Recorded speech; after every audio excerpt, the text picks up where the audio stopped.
सबसे पहले आपको बताते हैं आज की बड़ी खबर। देहरादून से आ रही बड़ी खबर, जहां पर केंद्रीय बजट पेश होने के बाद आज देहरादून में नीति आयोग की मीटिंग हो रही है, जिसमें सीएम धामी मौजूद हैं। मीटिंग राज्य में चल रही योजनाओं पर चर्चा होगी और इस बैठक में उत्तर पूर्व और हिमालयी 14 राज्यों के प्रतिनिधि मौजूद हैं।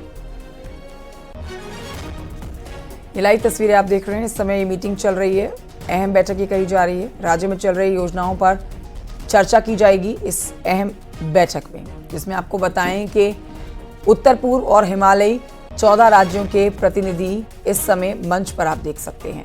14 राज्यों के प्रतिनिधि इस कार्यक्रम में मौजूद हैं। ये अहम बैठक चल रही है देहरादून में इस समय, जहां पर मुख्यमंत्री पुष्कर सिंह धामी भी मौजूद हैं। केंद्रीय बजट पेश होने के बाद देहरादून में नीति आयोग की मीटिंग हो रही है। सीएम धामी मौजूद है। मीटिंग की तस्वीरें भी आप देख रहे हैं। जो प्रदेश में योजनाएं इस समय चल रही हैं, उनके ऊपर इस मीटिंग पर चर्चा की जानी है। इस बैठक में उत्तर पूर्व और हिमालयी 14 राज्यों के प्रतिनिधि इस समय मौजूद हैं, जो लगातार इस बैठक का हिस्सा बनते हुए अपने विचार पेश कर रहे हैं। जब पानी कम हो गया तो वो खेती बंजर हो गई। ये लाइव तस्वीरें आप कार्यक्रम की इस समय देख रहे हैं। इधर-उधर चले गए लोग। इसीलिए धर्म सिंह मीणा और उनकी टीम देहरादून में कल से शुरू होने वाले विधानसभा के बजट सत्र को लेकर तैयारियां की जा रही हैं। विधानसभा स्पीकर ऋतु खंडूरी ने आज सर्वदलीय मीटिंग बुलाई है। सर्वदलीय नेताओं को मीटिंग बुलाया गया है। विधानसभा में दोपहर 1 बजे से बैठक होनी है। इसके बाद दोपहर 1:30 बजे से कार्य मंत्रणा समिति की बैठक होनी है। सर्वदलीय बैठक के ऊपर हमारे सहयोगी से जानकारी लेंगे। बजट से पहले ये काफी अहम सर्वदलीय बैठक जो दोपहर 1 बजे होनी है, बड़ी बातें जानेंगे, क्योंकि देखिए ऋतु खंडूरी जिन्होंने विधानसभा में बजट को पेश किए जाने से पहले इस सर्वदलीय बैठक को बुलाना सही समझा है। कार्य मंत्रणा समिति की भी बैठक होगी इस मीटिंग में। कल से शुरू होगा विधानसभा का बजट सत्र, लेकिन आज सर्वदलीय बैठक की जानी है दोपहर 1:30 बजे।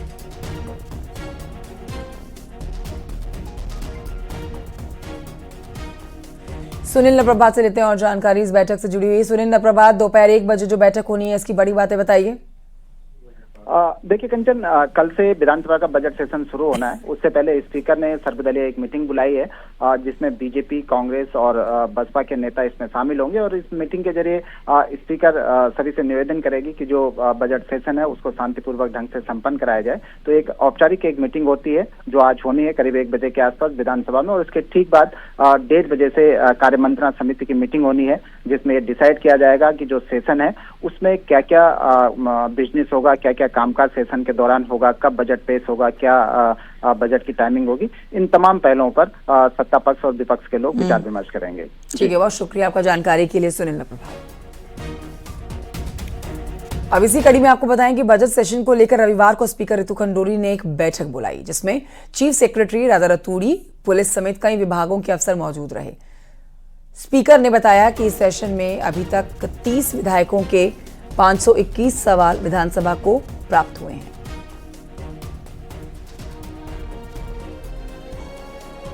ऐसा है, मेरे पास करीबन 30 माननीय सदस्यों ने सवाल भेजे हैं और 521 सवाल मुझे मेरे तक पहुंचे हैं, और जो विधेयक हैं वो अभी 2 ही हमारे पास पहुंचे हैं। तो ये चीजें जो हैं ये मेरे पास पहुंची हैं और मुझे पूर्ण विश्वास है कि ये पूरी बढ़िया ढंग से चलेगा। विधानसभा सेशन में जनता की समस्याओं को उठाने को लेकर अपने आपके जनप्रतिनिधि कितने संजीदा हैं, इसका उदाहरण है। बजट सत्र के लिए 70 में से मात्र 30 विधायकों ने ही सवाल लगाए हैं। कांग्रेस का कहना है कि वो जनता से जुड़े मुद्दों को लेकर सदन में सत्ता पक्ष को घेरने वाली है। इधर बीजेपी का कहना है कि कांग्रेस उसे क्या घेरेगी, उसके पास सवाल तक नहीं है। बीजेपी का दावा है कि सेशन के लिए जो 521 सवाल लगाए गए हैं वो अधिकांश बीजेपी विधायकों के हैं। मैंने कहा है धान लगेगा, जो लगाना चाहते हैं किसान, अगर कोई रोकेगा तिलक राज बैठ खड़ा होगा। उसने भी जाएगा पटवारियों को, तहसीलों को वालों को, पटवारियों को राजस्व गाँव में। और दूसरा मुद्दा मीटर का है, वो विधानसभा में उठाएंगे। ऐसे कई सारे जनहित के मुद्दे हैं। कांग्रेस का प्रश्न ही नहीं है। मैं आज ही विधानसभा पता कर रहा था कि अपनी सरकार से सर्वाधिक प्रश्न करने वाले भाजपा के विधायक हैं। तो जब प्रश्न ही न हो तो उत्तर की अपेक्षा काहे वही कर सकता है प्रश्न हो। कांग्रेस मुद्दा विहीन है, किसी प्रकार के प्रश्न पर रहेंगे नहीं। और मैं जानता हूं पहले दिन से ही हल्ला मचाना और सदन को स्थगित कराना ये उनकी रणनीति का हिस्सा रहेगा। हरिद्वार जिले से खबर, जहां पर रानीपुर विधानसभा के भाजपा विधायक आदेश चौहान से फोन पर ठगी की कोशिश की गई है। ठग ने उनसे पार्टी फंड के लिए 5 लाख रुपए की मांग की। विधायक की शिकायत पर बहादुराबाद थाने में मुकदमा दर्ज किया गया है। विधायक के मुताबिक 14 फरवरी की रात को उन्हें अज्ञात व्यक्ति का फोन आया। उसने पार्टी फंड के लिए 5 लाख रुपए की मांग की और पैसा दिल्ली पहुंचाने के लिए कहा।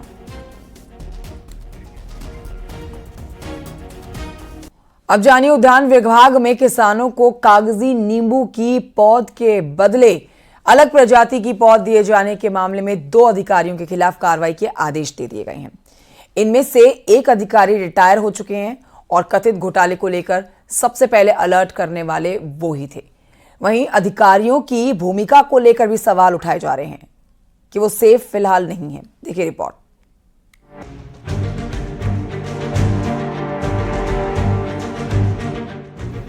अंग्रेजी में एक कहावत है, शूटिंग द मैसेंजर। इसका मतलब हुआ जो व्यक्ति मामला उजागर कर रहा है उसी की बलि चढ़ा देना। ऐसा ही कुछ हुआ है उद्यान विभाग में। 8 महीने पहले रुद्रप्रयाग के तत्कालीन डीएचओ योगेंद्र सिंह ने विभाग के डायरेक्टर को चिट्ठी लिखी, जिसमें जिक्र है कि 2020 में जिस नर्सरी से कागजी नींबू के पौधे लिए गए थे वो जेमरी यानी नींबू की घटिया पौध निकली। इस वजह से सैकड़ों किसानों को चूना लगा। कुछ समय पहले रिटायर हो चुके योगेंद्र सिंह ने आरोप लगाया है कि उनकी चिट्ठी पर 7 महीने तक कोई एक्शन नहीं हुआ। आरोप है कि जिन अधिकारियों ने घटिया पौधों को बढ़िया बताया था और मामला उजागर होने पर भी वो सेफ हैं। योगेंद्र सिंह का कहना है कि बड़ी मछलियों को बचाया जा रहा है। इधर मंत्री गणेश जोशी का कहना है कि वो दोषियों को बख्शेंगे नहीं, साथ ही किसी के साथ नाइंसाफी भी नहीं होने देंगे। रुद्रप्रयाग जनपद के जमीरी प्लांट प्रकरण को फार्मर की शिकायत पर दिनांक 28 मई 2024 को निदेशालय को अवगत कराया गया कि मानवेंद्र सिंह के प्रक्षेत्र पर जमीरी पौधे, कागजी नींबू की जगह जमीरी पौधे निकले हैं, जिस पर नर्सरी पर आवश्यक कार्रवाई करना उचित है और मेरे को ही नोटिस दिया जा रहा, समझ से परे। उन पर भी एक्शन होगा। इस धामी सरकार में कोई भी भ्रष्ट अधिकारी बचेगा नहीं और सही व्यक्ति को उसका सम्मान मिलेगा। संज्ञान में ये मामला है कि विभागीय अधिकारी मिले रहते हैं। मैंने इसलिए जिलाधिकारी उधम सिंह नगर से उसकी जांच कराई और उस जांच में एडिशनल डायरेक्टर आर.के. सिंह ये बताया गया कि उनके निर्देश पर ये इस नर्सरी को ऑर्डर दिया गया है, उनको आरोप पत्र दे दिया है। बहरहाल उद्यान विभाग में घपले घोटालों का ये कोई नया मामला नहीं है। नया बस इतना है कि मामला भले ही 4 साल पुराना हो, लेकिन उजागर ऐसे समय पर हुआ है जब विधानसभा का सेशन शुरू होने वाला है। ऐसे में नींबू के पौधे का ये घोटाला बाग से निकलकर विधानसभा तक भी पहुंच सकता है। न्यूज़ 18 के लिए देहरादून से सुनील नवप्रभात की रिपोर्ट।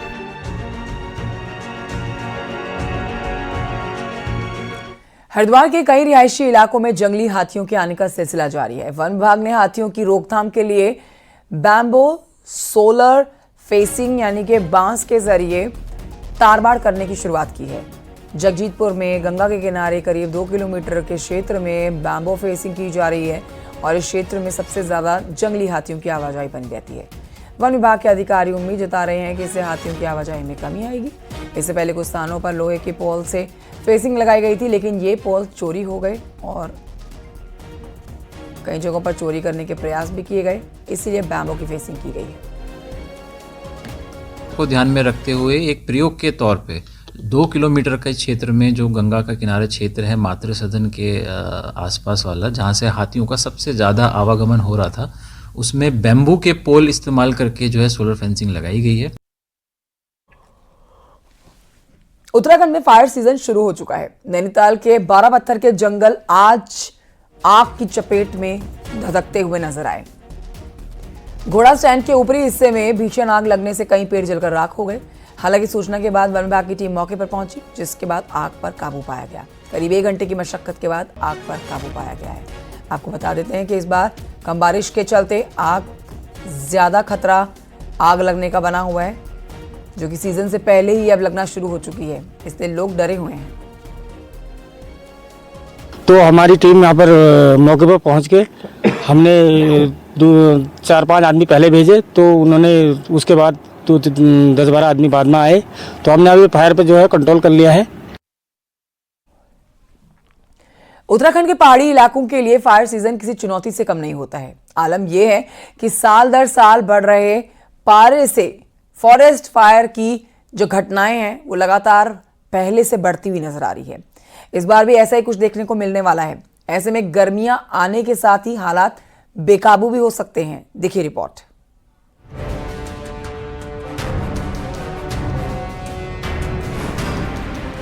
इस साल पहाड़ों में बारिश नहीं के बराबर हुई है। जनवरी का तापमान बीते सालों का रिकॉर्ड तोड़ चुका है। बारिश की बेरुखी और लगातार चढ़ते पारे ने जंगलों के लिए बड़ा संकट खड़ा कर दिया है। हालात ये है कि इस बार फायर सीजन शुरू होने से पहले ही कई इलाकों में जंगल धधकते नजर आ रहे हैं। जंगलों में धधकी आग से वन संपदा तो खाक हो ही रही है, साथ ही कई नई परेशानियां भी खड़ी हो रही हैं। 2025 का जो जनवरी का महीना है अभी तक का सबसे गर्म मंथ है, और इसके बाद जबकि सबको उम्मीद थी कि जब ला नीना का इफेक्ट होगा तो टेम्परेचर और ज़्यादा गिरना चाहिए, लेकिन ये बड़ा एक आश्चर्य का विषय है कि टेम्परेचर बढ़ रहे। अभी हम लोग पहाड़ों में देख रहे हैं कि गर्मी की वो स्थिति है जो मार्च अप्रैल में मिलती है। फॉरेस्ट फायर अल्मोड़ा के लिए अभिशाप साबित हो रही है। बीते साल यहाँ 11 लोगों की जान जंगलों की आग ने ले ली थी। इस साल भी फायर सीजन शुरू होने से पहले ही यहाँ आधा दर्जन मवेशी आग में झुलस चुके हैं। अल्मोड़ा के साथ ही चमोली, पिथौरागढ़, चंपावत, पौड़ी, टिहरी और बागेश्वर में भी सीजन से पहले ही जंगल धधक चुके हैं। ऐसे में इस बार वन विभाग के लिए चुनौती कई गुना बढ़ गई है। देखिए, पिछले साल की जो हमने घटनाएं हुई उससे काफ़ी सीखा है और वो सारे सुधार करेंगे जिससे कि पिछली जो वनाग्नि का सीजन था जो घटनाएं हुई थी वो रिपीट ना हो। इस बार हमने बहुत सारे नए पहल भी शुरुआत किया, जैसे कि दूर दराज क्षेत्र में पानी की व्यवस्था, जल जीवन। पहाड़ों में हर साल पारा चढ़ रहा है। बदलता मौसम चक्र भी कई मुश्किलों की वजह बना है। बारिश की बेरुखी से जमीन सूखी है, रही सही कसर चीड़ के पिरूल पूरा कर रहे हैं। ऐसे में जो हालात इस बार हैं उससे ये तो साफ है कि आने वाले दिनों में संकट और बढ़ेगा। ऐसे में ये देखना है कि वन विभाग फॉरेस्ट फायर की घटनाओं से निपटने के लिए क्या प्लान तैयार करता है। न्यूज 18 के लिए किशन जोशी के साथ विजय वर्धन उप्रेती की रिपोर्ट। नैनीताल से खबर, जहां पर इस बार पर्यटक, गाइड और नाव चालक ड्रेस कोड में दिखाई देने वाले हैं। पर्यटन सीजन को लेकर पर्यटन विभाग तैयारी कर रहा है। इसके साथ ही टैक्सी, बाइक चालकों की भी अलग पहचान होगी। आमतौर पर सीजन में कोई भी गाइडिंग का काम शुरू कर देता है, जिससे शहर की छवि को और कारोबार को नुकसान होता है।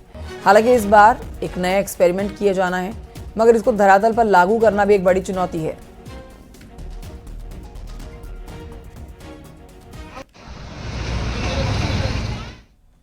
कालाडूंगी में रामनगर वन प्रभाग ने कॉर्बेट हेरिटेज सफारी जोन शुरू किया, लेकिन यहां पर पर्यटकों का रुझान कम ही देखने को मिला है। ऐसे में इसे लोकप्रिय बनाने की कोशिश की जा रही है। देखिए रिपोर्ट।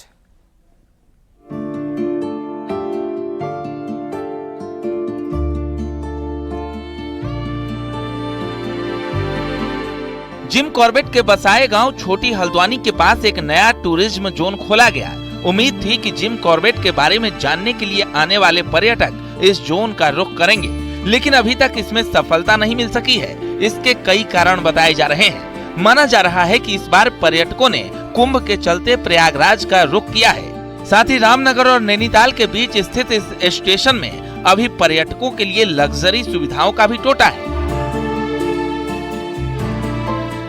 हाँ, थोड़ा हमको निराशा है कि ये जितना हम सोच रहे थे चलेगा उतना ये नहीं चल पा रहा है, तो इसके लिए कोशिश कर रहे हैं कि इसको चलाया जाए। अभी यहाँ पे 36 नेचर गाइड है, तो इसमें जो है हम सफारी के अलावा वाटरफॉल, छोटी हल्द्वानी और आयरन फाउंड्री में हम दिखाते हैं। तो कोशिश कर रहे हैं कि इसको और अच्छे तरीके से हम चला पाएं। होटल या बड़े कोई व्यवसायी होटल के यहाँ पे नहीं है, तो या तो हैं तो रामनगर में हैं, ज़्यादा जो पर्यटन आता है रामनगर में ही आता है और रामनगर के होटल व्यवसायी के पास ही आता है वो। उसी प्रकार से नैनीताल में जो पर्यटक आता है वो नैनीताल के पास आता है, तो वहाँ से भी लगभग सेंटर में पड़ता है। और यहाँ पे अभी बहुत सारी जो है उनके लिए बहुत अच्छी क्लासिकल जो है सुविधाएं जो है पर्यटक को यहाँ पे नहीं है। नए टूरिज्म जोन की तरफ पर्यटकों को आकर्षित करने के लिए वन विभाग कई कदम उठा रहा है। इसके लिए जहां होटल कारोबारियों से भी संपर्क किया जा रहा है, वहीं नए जोन का वीडियो शूट में कराया जा रहा है ताकि पर्यटकों को यहां के रोमांच के बारे में आसानी से बताया जा सके। हम ये भी प्रयास कर रहे हैं कि अभी हाल ही में हम नैनीताल के जो होटल एसोसिएशन थे उनसे बात किया है, उनसे डिस्कशन किया और उनको ये जो भी यहाँ पे जो हम कॉर्बेट हेरिटेज सफारी के रूप से जो तैयार किए थे उसके बारे में डिटेल दिए हैं भी होगा और उसके साथ साथ इसका प्रमोशन भी करेंगे। और इको टूरिज्म बोर्ड और उत्तराखंड टूरिज्म डेवलपमेंट बोर्ड इन दोनों से भी बात हो रही है और ऑलरेडी उनसे अनुमति भी मिल गई है और अभी उसका जो हमारा कॉर्बेट हेरिटेज सफारी है इसका एक वीडियो प्रमोशनल वीडियो बनाया जा रहा है। जिम कॉर्बेट के गांव के पास बनाए गए हेरिटेज सफारी जोन से विभाग को कई उम्मीदें हैं और प्रशासन इस जोन का प्रमोशन भी कर रहा है। ऐसे में देखना होगा कि कॉर्बेट की मेहनत कब तक रंग लाती है। काला ढूंगी से न्यूज़ 18 के लिए गोविंद पाटनी की रिपोर्ट।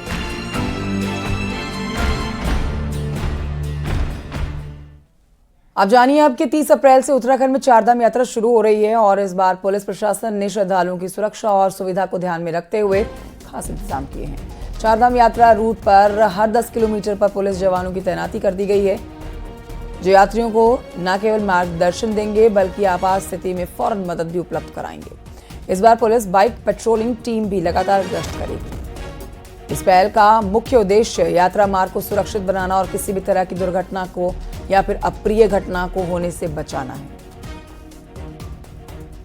बोथ यमुनोत्री और गंगोत्री का मार्ग जो है और केदारनाथ और श्री बद्रीनाथ धाम का जो रूट है उस रूट को सेक्टर वाइज डिवाइड किया जाएगा और प्रत्येक 10 किलोमीटर में या और उसको वेरीफाई करके 10-15 किलोमीटर के बीच में एक हमारी एक मूविंग पेट्रोल रहेगी बाइक से, तो उसको उनका ये काम रहेगा कि वो यात्रा को सुचारू रूप से चलवाएं, ट्रैफिक में जाम ना लगने दें। बढ़ते हैं आगे, आपको बताते हैं कि हरिद्वार के लक्सर के बाड़ी टीप गांव में नाबालिग लड़की को लेकर फरार हुआ युवक, जो कि अभी तक पुलिस की पकड़ से दूर है। ग्रामीणों के मुताबिक युवक को पास के ही खेतों में देखा गया है, जिसके बाद पुलिस 2 दिन से खेतों में कॉम्बिंग सर्च ऑपरेशन चला रही है। हालांकि अभी तक पुलिस के हाथ खाली है। 1 हफ्ते पहले एक गैर हिंदू युवक नाबालिग लड़की को अपने साथ भगा कर ले गया था। पुलिस का कहना है कि आरोपी की तलाश लगातार की जा रही है और जल्द से जल्द उसे गिरफ्तार किया जाएगा। इनसे मिसिंग है। हमारी बहुत सारी टीमें बहुत एंगल पे काम कर रही हैं, सर्विलेंस पे, अदर एंगल पे। तो आज हमने एक बृहद स्तर पे जो लोकल इलाका है, टोपोग्राफी, उसके हिसाब से हमारी जो डॉग स्क्वाड है, पीएसी और लोकल चौकीदारों का भी हम मदद ले रहे हैं, जो अपने ग्राम चौकीदार हैं। तो एक अच्छी खबर हमको मिले, इसके लिए लगातार प्रयास चल रहे हैं। हमारे लिए भी टॉप प्रायोरिटी है कि एक नाबालिग बच्ची किसी शख्स के साथ भागी है, वो नेम्ड पर्सन है और गांव में वास्तव में अलग अलग समुदाय के हैं, तो थोड़ा लोगों में है आक्रोश के। रुड़की से खबर, जहां के पिरान कलियर बस अड्डे के पास से 3 साल का बच्चा अचानक से गायब हो गया।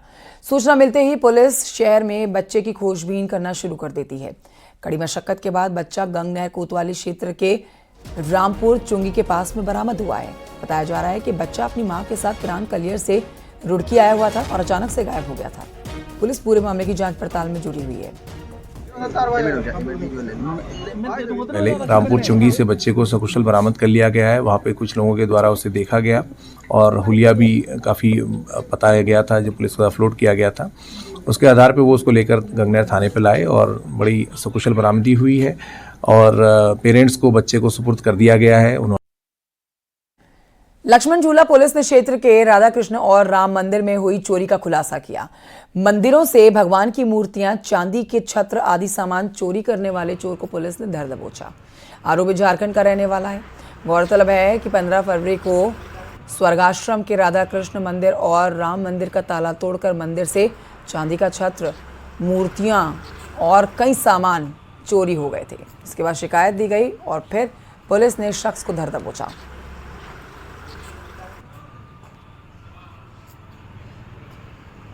25 पंजीकृत किया गया। पंजीकृत करते ही टीमों का गठन किया गया, जिसमें प्रभारी निरीक्षक द्वारा स्वयं जो मौके का निरीक्षण करके टीमों का पर्यवेक्षण किया गया। साथ ही साथ सीसीटीवी सुराग रसी पता रसी के आधार पर एक अभियुक्त को गिरफ्तार किया गया, जिससे 100% माल की बरामदगी हुई है।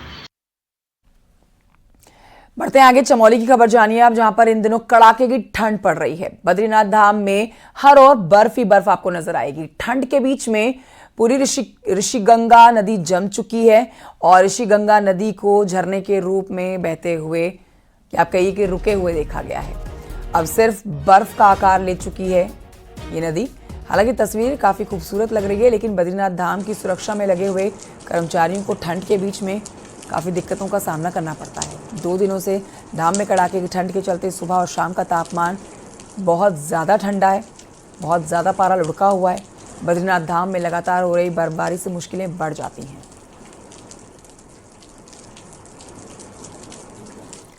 भारत तिब्बत सीमा इनर लाइन के लिए परमिशन अब बहुत आसान हो गई है। इसी से जुड़ी ये रिपोर्ट देखिए।